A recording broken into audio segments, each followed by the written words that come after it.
Not anywhere near what he has shown us the last couple weeks.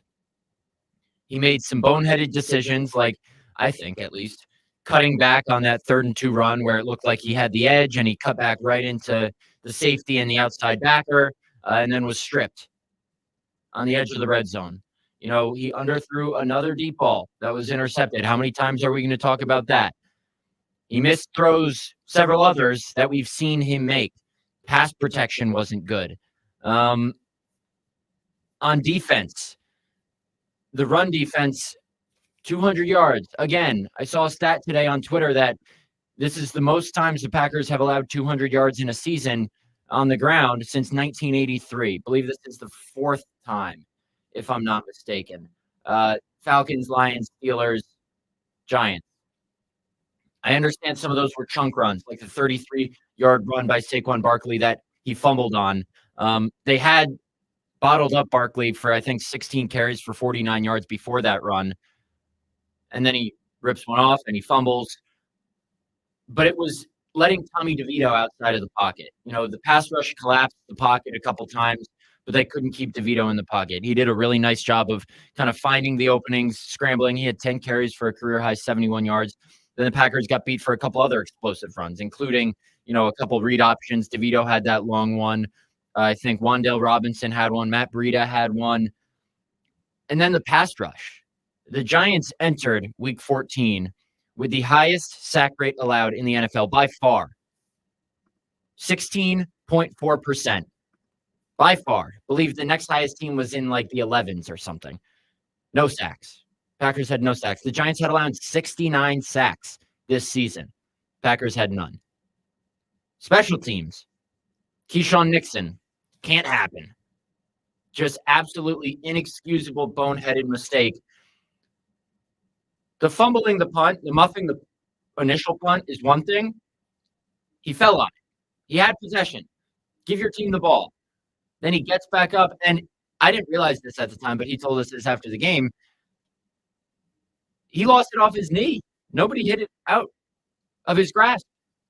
After he got back up, he hit it off his knee. Another miss from Anders Carlson. All around, to use a term Matt LaFleur used last night, just all around bad ball. We'll get to the final drive of the game, the defensive drive later, but just all around bad ball. Yeah, that's a good way of putting it. It was ugly to watch. And listen, there are a lot of teams that lay clunkers late in the season. There are a lot of really good football teams that lay clunkers late in the season. And the Packers have come off several weeks of good football. I don't really think they played poorly against Pittsburgh in their loss against the Steelers, especially Jordan Love. I thought he played pretty well. But last night, nobody, Monday night, nobody got it done. Nobody. I mean, I was trying to figure out who, if I had to pick a player of the game, who it might be. And just listening to the radio broadcast, Larry McCarron came up with Josh Myers. So, okay, tip of the cap to you on that. I can't point to anyone who I would say that I could certainly tell had what you would call a plus game.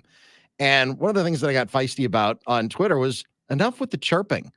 I know that with certain positions come a certain amount of swagger, and I get that. I don't want to take anybody's shine away from it, but back it up. If you're gonna talk, if you're gonna yap, you probably ought to back it up, because then you look pretty dumb when you don't. And I just think that who was talking though? I saw that tweet. I didn't quite understand that. Who was trash talking? Because all the Packers did this week was say we respect every opponent. I thought they did the opposite of kind of talking big game. It's a cumulative thing that's been happening all year long. Whether it's Valentine, with the doing the gritty after breaking up a pass against the Chiefs in week 13. It just feels like it's been something that's been happening more and more and more. And listen, if you can back it up consistently, great. But the Packers on Monday night just absolutely, in all phases, just stunk. And we saw a little bit of it early in the game from one of the D-backs. I think it was Nixon, but I'm not sure. It's like, and then in the next play, you get burned. And then, a couple plays after that, it seems like on the punt, with Nixon, just again, like you said, just fall on it. And Matt LaFleur said it after the game, just fall on it. It's football 101. They teach that. I know it's instinct, and I know guys want to make plays. I understand that, but you're also just killing your team when you don't, in those circumstances, just adhere to the basic tenets of football 101. And that's where, in certain instances, the Packers failed on Monday night against the Giants. It was hard to watch in a lot of different ways. And I'm not just talking about, what we've seen with the trash talking over the last several weeks, but just like you said, just bad football, just bad ball all around. Doug, I love you, and I appreciate everything you've done for the show. But to say, like, guys aren't allowed to celebrate a positive play because they'll eventually make a mistake, I think that's a little silly. Like, if we're going to get on one thing from last night's game, I think getting on a rookie like Carrington Valentine, who has that personality. I haven't seen Corey Valentine do it, but I think that's like number 7,622 of things we can nitpick from the game last night. I'm not saying that's why they lost. Don't get me wrong. I'm not. But I think guys are free to celebrate. How many times have we seen Jair Alexander do something like that? Yeah, a lot. But that's the nature of being a cornerback. Are then guys just not allowed to celebrate or do anything demonstrative on the field? Everyone's going to eventually make a mistake. I just think, in my opinion, I think it looks silly when in 3 plays later you're getting burned after celebrating, pass breakup. I mean, that's the nature of the NFL. I listen, I get that. And I know that there are certain positions, specifically the 2 positions that do that the most are wide receiver and cornerback. Of course. So I don't think there should be a rule against it. I'm not part of the no fun league. At least I don't think I am. Maybe I'm a get off my lawn kind of guy, but I don't want kids on my lawn in the first place, unless it's Halloween, but that's neither here nor there. I don't know why you would be on my lawn anyway, but to me, it looks bad. Sometimes it feels like you're more concerned with the celebration than you are with the play. Yeah, I wouldn't go that far, because if guys are more concerned with celebrating than their results on the field, they wouldn't be on the field for the Green Bay Packers in the first place. And I think there's a lot from last night's game that looked worse optically than some of that stuff. But you're free to your own opinion. Something that didn't look great was Jordan Love. Now, Aaron Rodgers said on McAfee last week that we shouldn't crown Jordan Love after that 3-game winning streak to protect him from himself. Or not to protect him from himself, to protect him from the inevitable regression, the inevitable bad game, because then the overreactions will be on the other end of the spectrum. And guess what? They were last night. At halftime they were, and that's why I tweeted that out. Listen, Jordan Love, as I've said, wasn't going to keep gradually getting better for every game for the rest of his career. If he did that, he would be the best quarterback of all time by, the end of next season. We knew a game like this was coming. Did we expect it to be against the New York Giants? No. But there were inaccuracies, like I mentioned. The underthrown deep ball that was picked off. He had another one that hit, I forget which DB it was, right in the chest. He had an out route to, I think it was Reed, that he missed.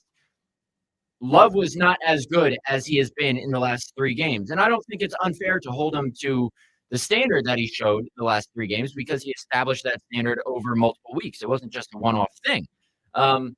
There was the highly questionable decision to cut that run back. Love said after the game that he thought Thibodeau could have made a play on the edge.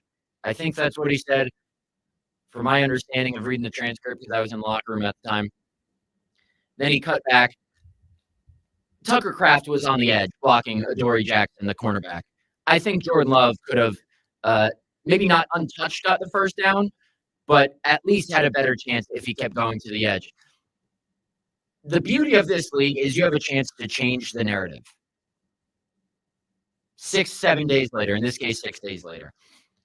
Jordan Love can come out against the Buccaneers, light them on fire, and then erase what happened in the last game. Then it's all of a sudden 4 out of the last 5 games he's played great. There's going to be these overreactions after every single game. That's why we love this league. That's why we love people who listen to the show, because they tune in for those hot takes. That's the nature of the business we live in. But I'm not going to sit here and give you a hot take like the last 3 games were a fluke, or this is the real Jordan Love, or he regressed to the mean. He had a bad game.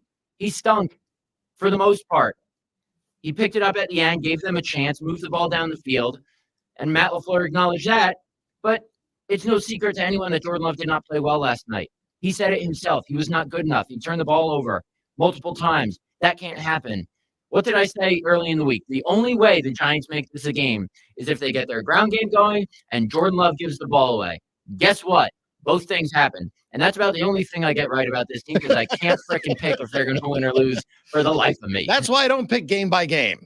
Because you just make a fool of yourself. Because, well, I mean, I don't know you make a fool of yourself, but you can't predict, in my opinion. And I know that there's a whole industry in Las Vegas based in there that has made billions of dollars doing exactly what I'm saying you can't do. I think it's very difficult to tell how 53 guys or 47 guys are going to execute on any given day because sometimes everybody sucks. And against the Giants, I don't think this is a bad team and I don't think this team sucks. But on Monday night against the Giants, everybody kind of sucked. And Jordan Love was part of that. He talked about that after the game. Matt LaFleur talked just bad ball all around. Bad ball. And the Giants aren't a great team, but they've now won 3 in a row. And Tommy DeVito is the toast of New Jersey. Holy mother of God, that guy is an electric factory. And his agent, Sean Stellato, who I've talked with before because he used to represent a player on the Raiders that I covered, that guy is right out of Central Casting. And to anyone who says, oh, they're just using up their moment in the spotlight, the DeVito family and the agent, I love it. So what? It's awesome. I mean, they're using up their time in the spot. And you don't know how long. What is your problem? Guess what? That? You don't know how long this run is going to last. Savor it. Yeah. Remember, it's hilarious. Remember Linsanity? I mean, guess what? It was a moment. But it was huge. It gets old if the guy stinks and the guy loses. The Giants have won 3 straight games, and they just beat the Packers in primetime, and the agent's kissing the dad on the cheek in the stand. That's awesome. That's it. This is an entertainment business that we're in, the NFL. Hey, I got another one for you. How much mileage did everyone in the media get about Mr. Irrelevant, Brock Purdy? Well, you know what? When is that ride going to end? I don't know, because he's an MVP candidate right now. Still going. The DeVito family had literally a public tailgate in the not Lambeau lot, in the MetLife lot, giving out like free cutlets and mac and cheese to anyone. I mean, that's fantastic. That's awesome. They're saving a lot of money with, Tommy living at home, I suppose, so they could, just have a nice little spread for everybody out there, which was nice. But I think it's great. And I'm sorry that it happened against the Packers, but I think it's just a fun story that makes the NFL fun. Absolutely.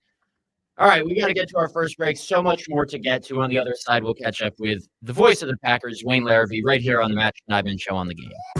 He said, are you serious? I try, but I can't figure out. I've been next to you all night. I still don't know what you're about. You keep talking, but not much coming out your mouth. Can't you tell that I want you? I say it. I would want my...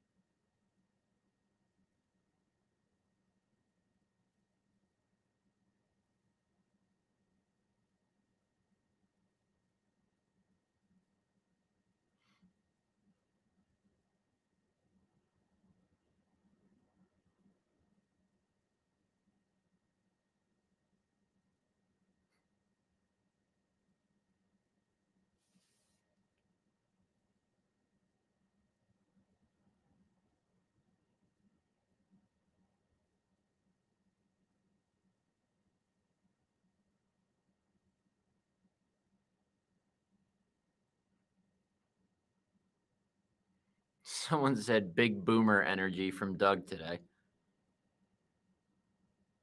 There's some person on Twitter.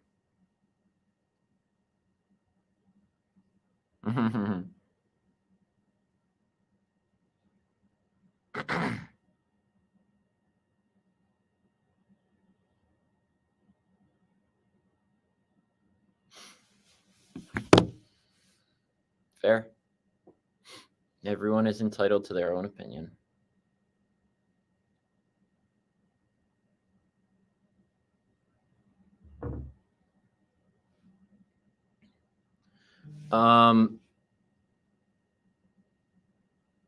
Audio is still on YouTube.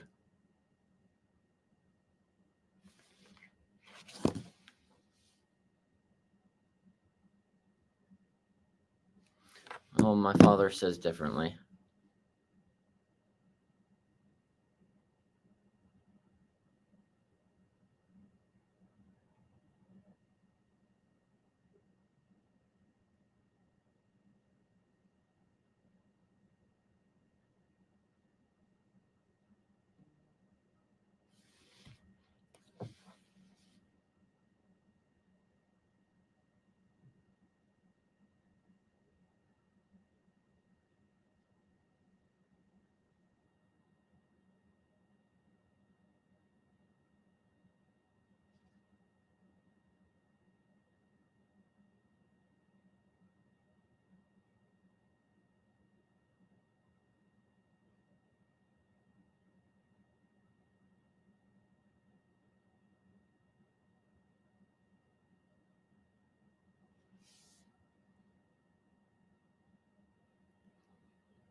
I don't know why my hair looks like this. It's kind of annoying me if you're watching on the stream, but that's not important. What is important is our conversation with Wayne Larrabee, the voice of the Packers, which, as always, is sponsored by Coal Investment Group, the retirement specialist, and Pella Windows and Doors of Wisconsin. Wayne, we didn't expect that last night.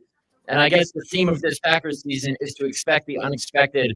What was the most unexpected aspect of last night's game for you? No sacks. No sacks. Yeah. And 2 quarterback hits. That was really unexpected. I thought the Packers would be all over that quarterback, but I guess give the Giants, give Daboll some credit. They schemed some things in the bye week, and I think they got the quarterback moving a little bit earlier. You know what I mean? He'd make a read, and then he'd step up, or he'd move right or left, and they weren't asking him to stand behind that porous offensive line, but still very disappointing that the Packers didn't get a sack or 2 or 3 or 4 like most teams do against the Giants. And that's the thing. Not only did they not get the 4 sacks, they got none. But they did collapse the pocket a couple times. And as I talked about before you came on, Tommy DeVito just got out. It seemed like every time the pocket collapsed and he was kind of happy feeding around back there, he found a lane to get through for an average of 7.1 yards on 10 carries. Granted, not all of those were scrambles. Some of those were designed runs. But the Packers' rush lane integrity, if you will, was just not good last night. You expect it to be better for guys like Rashawn Gary, Preston Smith, Kenny Clark, and the like. What impressed you most about what DeVito did? And is this more a credit to him or a knock on the Packers defense for allowing an undrafted rookie quarterback to do that? Yeah, I kept wondering if the Packers were in a lot of man-to-man, more man-to-man than normal last night, because a lot of times when DeVito would step up against the rush, and as Matt LaFleur said after the game, it seemed like guys were just running by him, you know what I mean? And he was stepping up, and there was nobody on the second level, and the safeties were very deep, and I was wondering, gosh, are they in that much man-to-man? Because it looked like, you know what I mean, one of those cases where everybody turns their back to the quarterback, they're plastered on their man, and then the quarterback steps up, and all of a sudden he's got 10, 15, 20 yards before the next nearest defender is in the area. But I just wasn't sure on that. DeVito was impressive. But, Matt, I studied him on the tapes. I watched their last 3 games. I watched their last 2 games twice each. He's impressive. I think he's got a strong enough arm. He's got good wheels, not great. I mean, he's not Justin Fields out there or Lamar Jackson, but he's good enough in that regard. But the thing he's just a gamer. Larry and I were talking about, Larry McCarron and I were talking about that. Nothing stands out. Nothing jumps off the tape. He's just kind of a gamer. He finds a way to get it done, and it's often not pretty. And I'm sure the Giants are sitting there saying, well, he can't be our quarterback going forward. But why not? You know what? He's winning, So we got this Daniel Jones here we're paying a ton of money to. He's the guy we drafted, but all of a sudden this free agent is out there and he's doing it. Without a doubt. Let's talk about the last drive of the game. So obviously Joe Barry's defense is designed to keep everything in front. It's that two high shell system that Brandon Staley ran in Los Angeles. That's where Joe Barry was before he came to Green Bay. And it's designed to prevent the explosive play. And to start that final drive with 1 minute and 33 seconds left and the Packers leading by 1, the first 2 plays, the Giants had to check down. Matt LaFleur said he was fine with that. The third play, Joe Barry called for man coverage, Matt LaFleur said, and I couldn't even see how far the corner was off, Darius Slayton, because he wasn't in the screen. That's how far off he was. Darius Slayton caught a hitch route 3 yards past the line of scrimmage, caught it on one knee, and still had time to get up and get 6 yards after the catch. That one pissed LaFleur off. He said, we can't be that far off when we're in man. And then the next play, Keyshawn Nixon wasn't necessarily far off in the slot against Wan'Dale Robinson. He just got beat. Robinson fakes inside, then runs a 7 route, kind of an out route, and leaves Nixon in the dust. And Nixon brushed it off as, they get paid too. It's just a good call for that situation. Well, he also got beat. So I don't know how much that last drive, besides the third play, can be on Barry, because LaFleur said the explosive one, the 32-yarder, was on Nixon pretty much for not keeping it. He said we got to keep our eyes on our work, not in the backfield. So I'm assuming that just means Keyshawn Nixon. And then he said he was fine with the first 2. So listen, I'm not absolving Joe Barry of blame, because Matt LaFleur essentially went at him for the third call, having his guys play that far off. Although when asked today if that was the call or if the players just took it upon themselves to play that far off, LaFleur didn't answer. I'm just assuming it was the call. What did you think of just overall the way the Packers played that final defensive drive?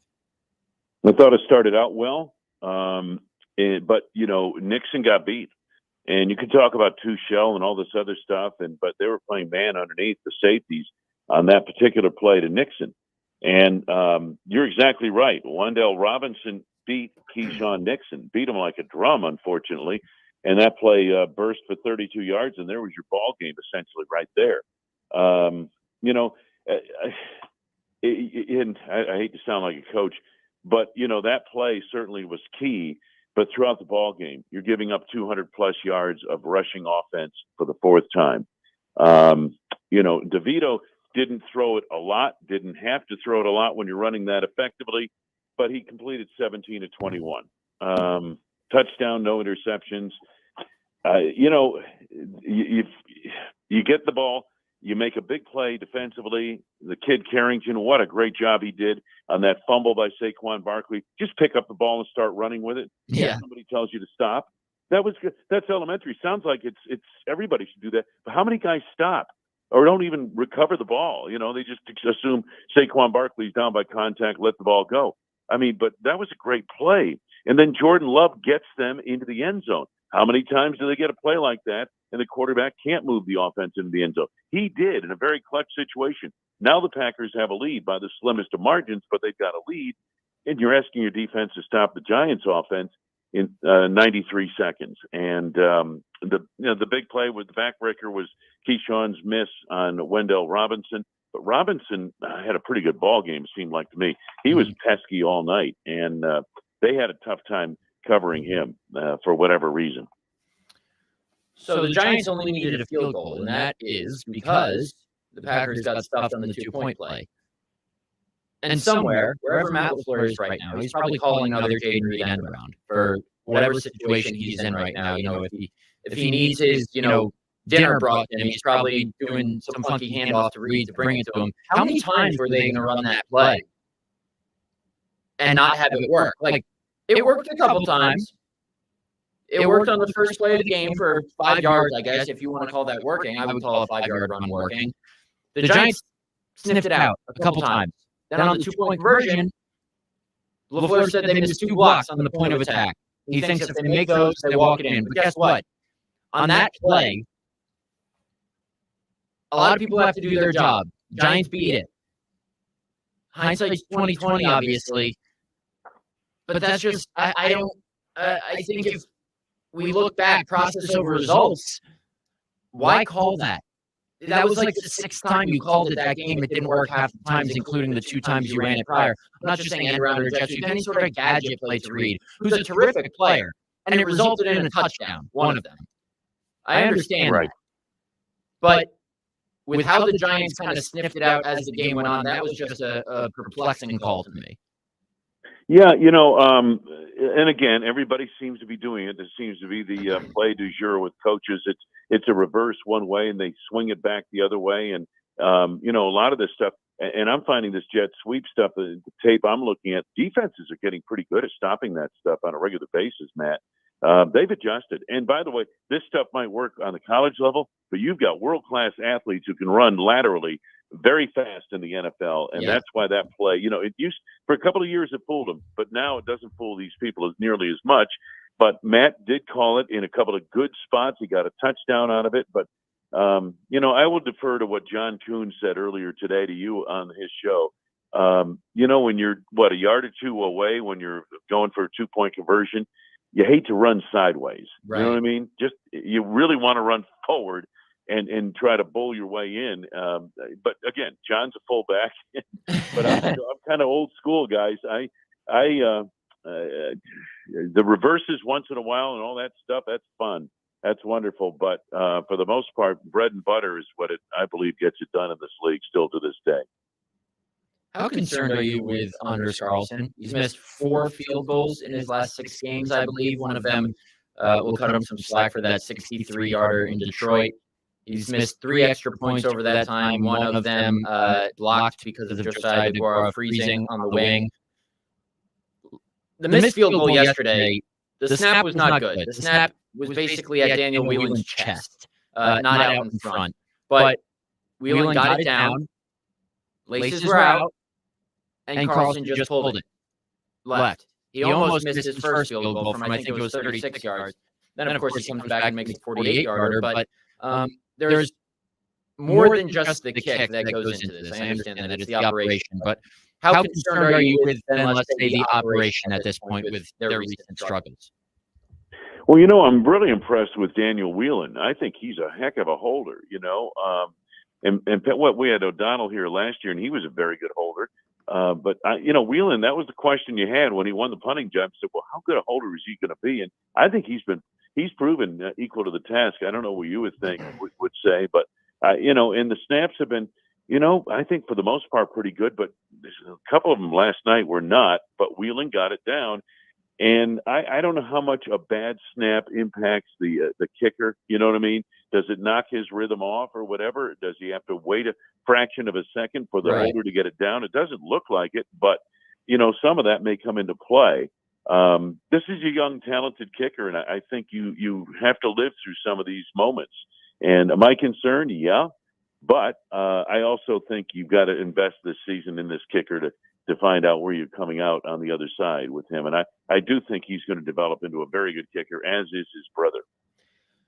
Yeah, that's the thing. LaFleur said today he's, 100% committed, essentially, to Carlson throughout the season. How many times did we see through Mason Crosby's career here, him go through rough stretches and then come out on the other side? I'm not saying Anders Carlson is going to be Mason Crosby, one of the best kickers ever, at least in Green Bay history.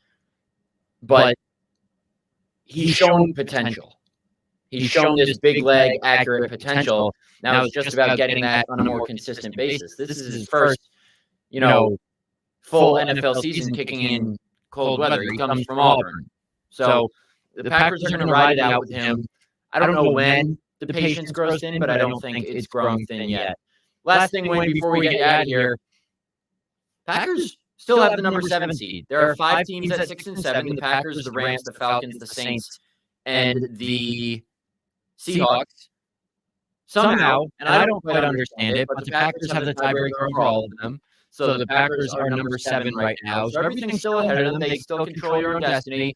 But how much pause does last night's game give you when looking at the schedule ahead? They have the Vikings with a winning record ahead. They have the Buccaneers on Sunday, 6 and 7, leading the NFC South in that 3-way tiebreaker. They have the Panthers and the Bears. Does last night's game maybe change your mind about how you think the Packers will fare down the stretch here with the playoff berth very much within the realm of possibility? It really doesn't. Because let's go back to last night for a second. Last night, I don't know how many times since like 2007, the Packers and Giants have played, and the Packers have been favored, and the Giants have won. It's almost uncanny how many times that happens, including back-to-back seasons. The one time I remember in the playoffs, the Packers beating the Giants was in a playoff game, I want to say 2016 or something like that. I remember in 2011, they won at the Meadowlands, the Packers on a walk-off Mason Crosby field goal. The Giants beat them in the divisional round of the playoffs later that year. The Giants game to me was one I thought that was going to be a tough game for them to handle. And just from the history of the series and just from where this team is and where the Giants are coming from as well. Now, looking down the stretch, I think the games that are really going to be tough are this week. Tampa Bay's a pretty good defensive team. They've still got some people on that defense. And they've got a couple of offensive receivers there that can make your day a very long one. Rashard White is a nice-looking power running back. They can do some damage. I'm worried about the Tampa Bay game in light of what happened Monday night, in light of the short week. I think they'll take care of business at Carolina. I'm pretty sure they'll do that. Then they're going to go to Minnesota. I'm not sure where the Vikings are right now after their 3-0 victory. They have a new quarterback. And new quarterback. I'm not sure where they are and how they offensively doesn't look like they're very good. They're probably better defensively now than they are offensively. Yeah. But I will say this about the Chicago Bears, and they have impressed me in the last month. They should have beaten the Lions twice, and they beat them like a drum the other day. And that's the team people don't understand, and especially in Chicago, they don't realize it. They have no idea how close they are. And if management breaks up that whole thing down there during the offseason, that will set them back another 5 years.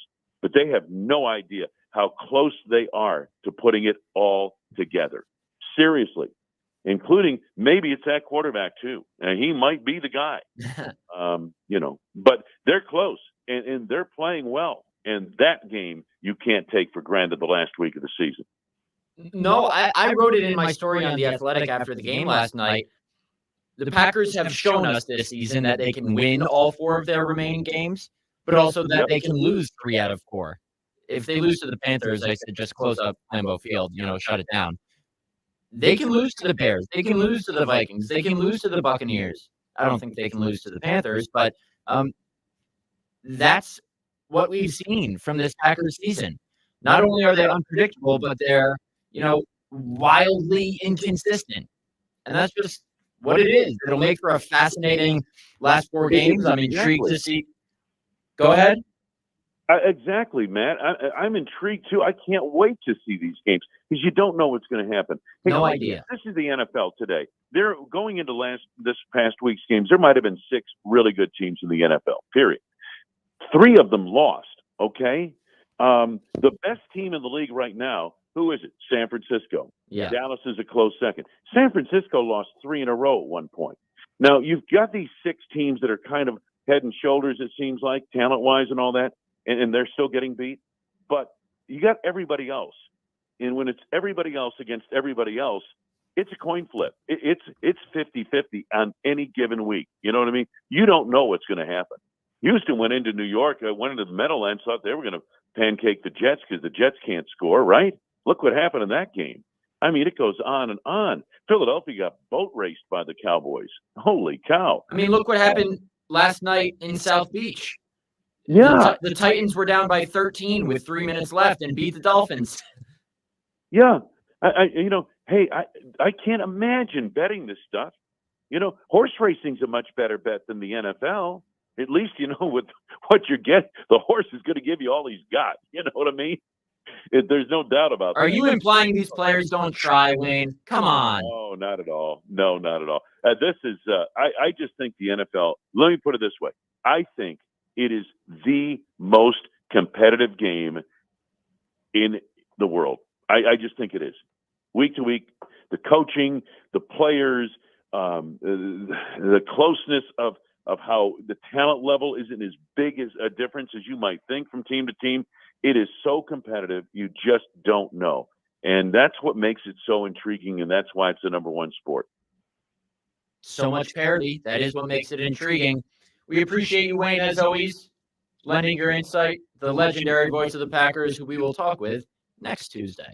Will the Packers be All right, 6-8? Manny. Hey, I'm glad you got that car dropped off and got out of New York. I mean, Oh my God, that was a disaster for a little bit there, but I got in there with plenty of time. You know, I think it was Armin who said it. You either fail to plan or plan to fail. And I got there early enough and planned to fail. And I wouldn't say I outright failed, but it took me a little bit to find the Enterprise rental car return this morning at LaGuardia Airport. Man. I got it. All right, sir. We'll talk to you next week. Thanks, Wayne.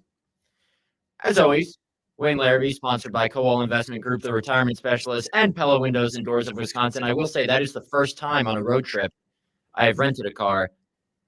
Really easy, because I stayed near the Meadowlands, went to a holiday gathering, we'll say, with some college friends in Hoboken Saturday night, drove home to Connecticut on Sunday, spent the day with my parents and my dog, drove back to the Meadowlands on Monday afternoon, and then this morning just drove to LaGuardia, dropped the car off, took the shuttle over. Nice and easy. I don't normally take a rental car because I just, Uber from the airport, my hotel, to the game, back to my hotel, back to the airport. It's easy enough. And the rental car costs more. But with the amount of traveling I was doing this weekend, I will say there are a lot of tolls in the tri-state area. Mm-hmm. Sure are. And I didn't have an easy pass. I don't carry cash either. So the rental car company is about to get a fairly large bill of all the tolls I blew through this weekend. And they're going to pass that savings right along to you, my friend. Yes, they are. And I'll expense it to the Athletic. Well, at least it's the New York Times, and they're based in New York, and they know these things. That's true. So there's that. So what is, I missed the story this morning. What you didn't drop off the car? No, on time, I was or? just the signage for rental car returns at LaGuardia Airport isn't the best. So I followed all the signage and it led me to Hertz, but I had an Enterprise car. Okay. And then I got some directions from a fine gentleman at Hertz, led me in kind of the general direction that I eventually GPSed it. But I got there in plenty of time. The security line was only like 5 minutes at LaGuardia, which I was a little surprised with. Yeah, that is a lot.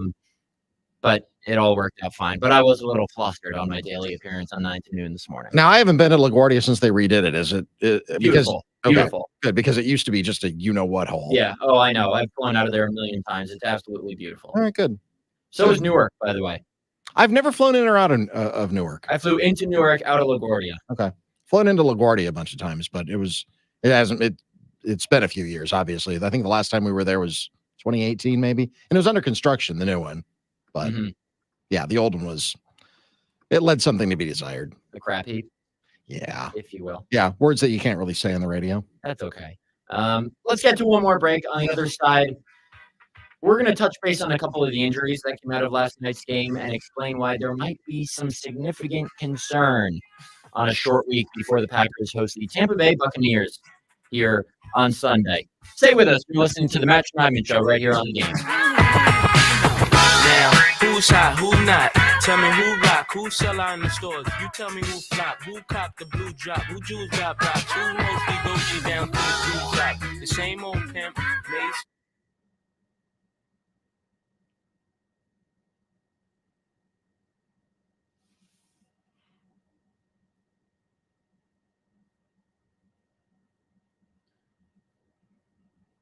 All right.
Doug, did you see my text?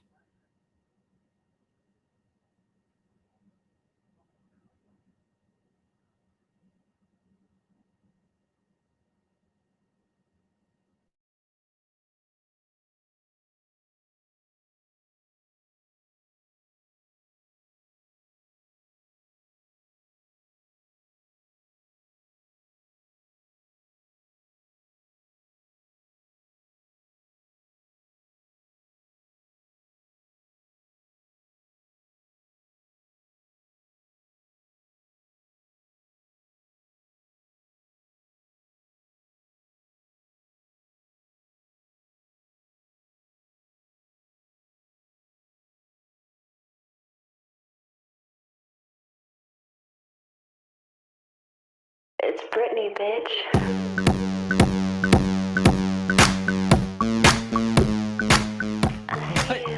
What are you doing? I just wanted your reaction. I was not expecting that. I didn't know you could say that word on the air. Well, I can't. Brittany can. Fair enough. The look on your face, that's what I was going for.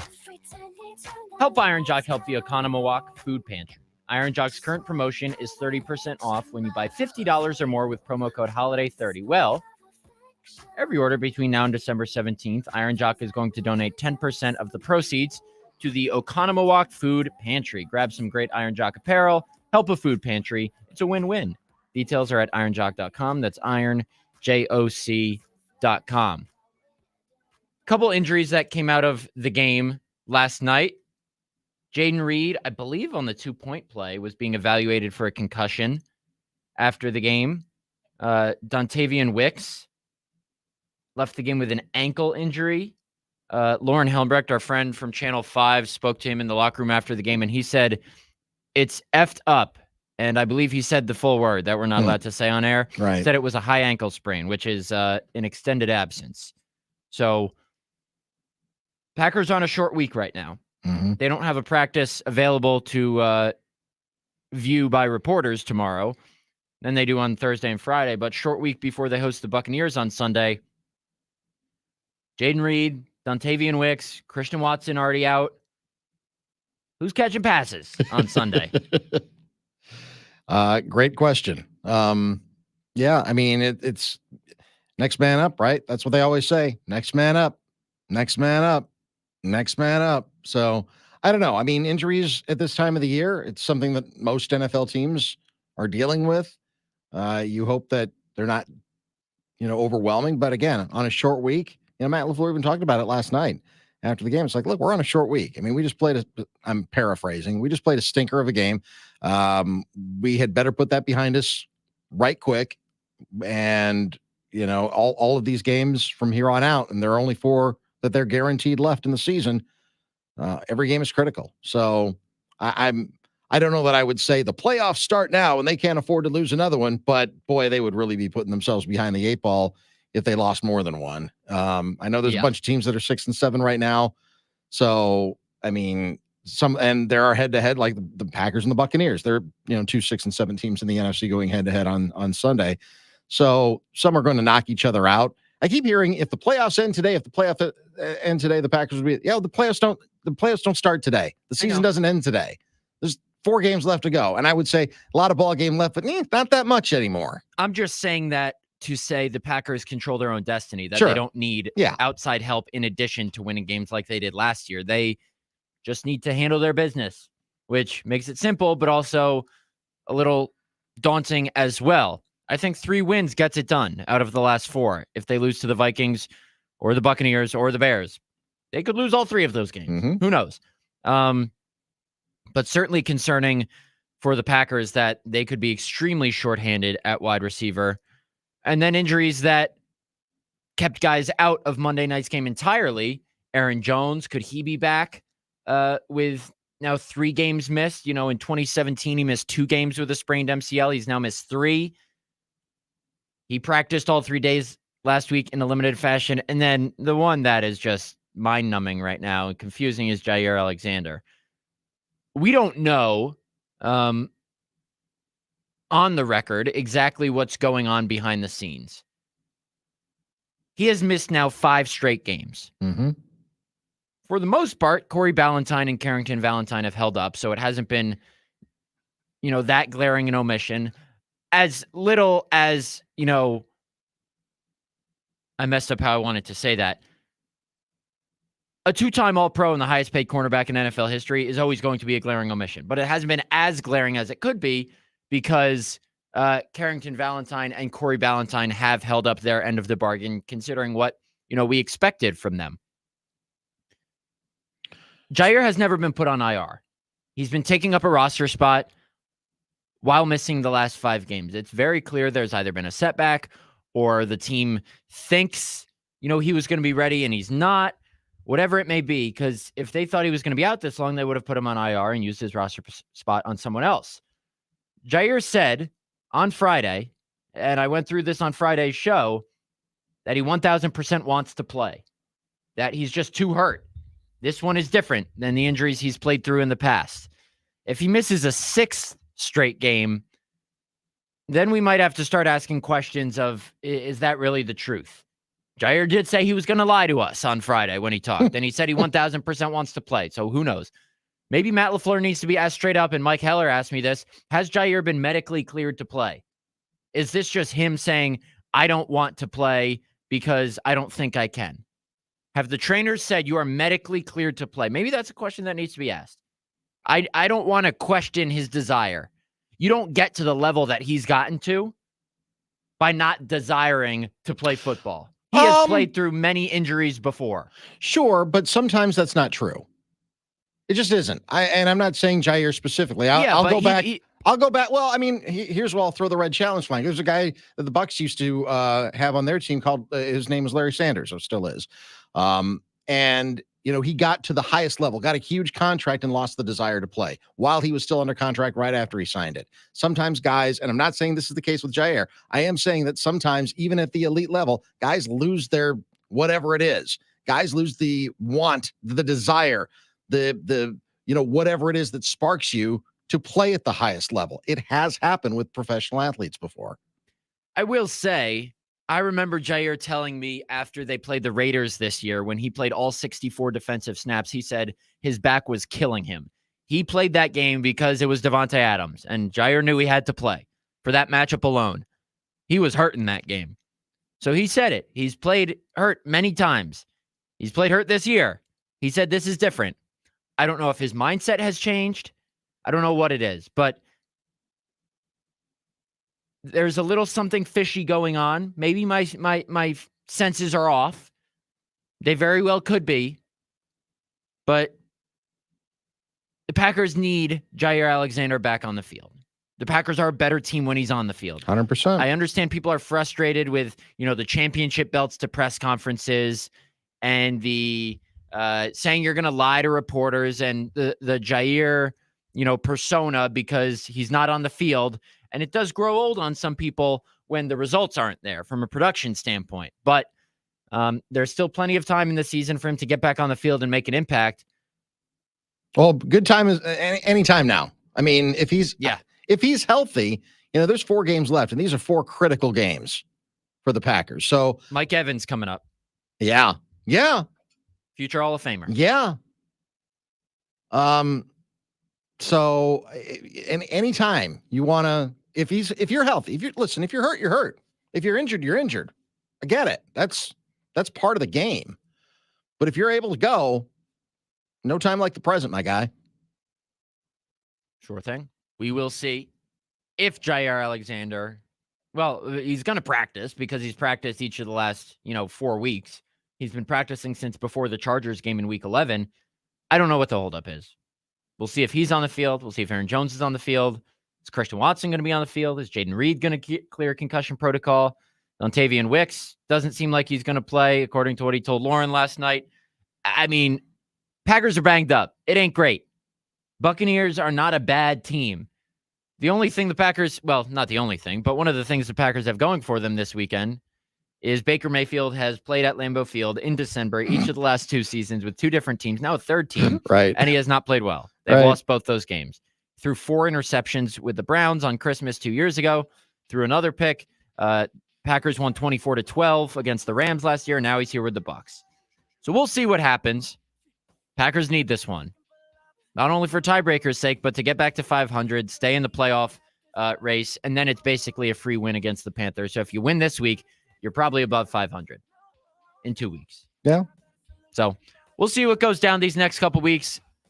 There will be no shortage of storylines, no shortage of intrigue, and we'll have it all covered right here on the Matt Schneidman Show every day from 6 to 7. We can't thank you all enough for listening. For Doug, I'm Matt. We'll talk to you tomorrow.